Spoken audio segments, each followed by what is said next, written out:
میرا آپ لوگوں سے ایک سوال ہے کہ آپ قبر میں 100,000 سال تک کیا کرو گے؟ آئیے میں آپ کو ایک طریقہ بتاتا ہوں جو میرے ساتھ بہت کارآمد ثابت ہوا ہے اور جس سے میں اپنی عبادت پر زیادہ سے زیادہ توجہ مرکوز کرنے لگا ہوں۔ قبر خوفناک ہے، ظاہر ہے کہ نیک لوگوں کے علاوہ۔ میں نے اس کے بارے میں سوچا اور میری عمر اب 54 سال ہے اور میں دنیا سے اور اس کی چیزوں سے تنگ آ چکا ہوں۔ اچھا، تو جب میں قبر میں جا کر اکیلا رہوں گا 100,000 سال تک یا 1000 سال تک، تو میں کیا کروں گا؟ کیا تم نے کبھی اس کا تصور کیا ہے؟ اس لیے میں نے مندرجہ ذیل طریقوں پر عمل کرنا شروع کر دیا ہے۔ میں مر جاؤں گا اور میرے پاس ایک خالی بالکل تاریک قبر ہوگی۔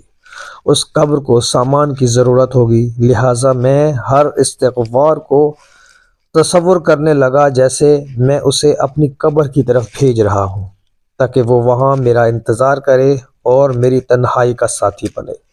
اللہ کی قسم، میں مذاق نہیں کر رہا، میں نے قبر کو مکمل فرنیچر دینے کا عمل شروع کر دیا۔ قبر کے اس کونے کو میں ہزاروں تسبیحات سے بھر رہا ہوں۔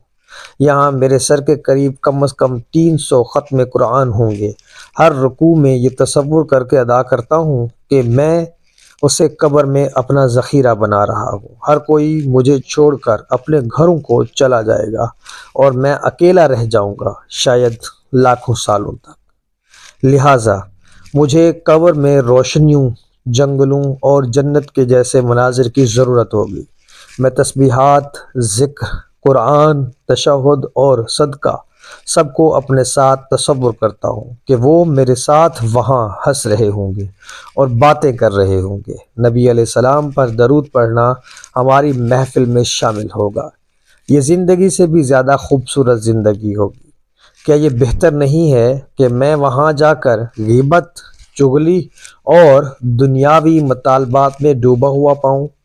اگر میری تمام اعمال دنیا کے مطالبات کے لیے تھے اور اللہ کی رضا کے لیے کچھ بھی نہ تھا، تو وہاں میرے لیے سوائے عذاب، اندھیرے اور سخت احتساب کے اور کچھ بھی نہ ہوگا۔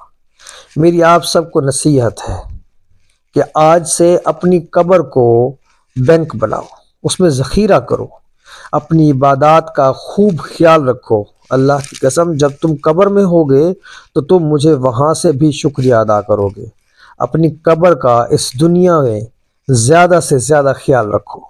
ابھی تم اپنے گھر والوں کے درمیان ہو، پہن رہے ہو، پی رہے ہو، آرام سے سو رہے ہو اور تمہیں تمہاری تمام ضروریات میسر ہیں، پھر بھی ہم اپنی حالت سے نالاں رہتے ہیں۔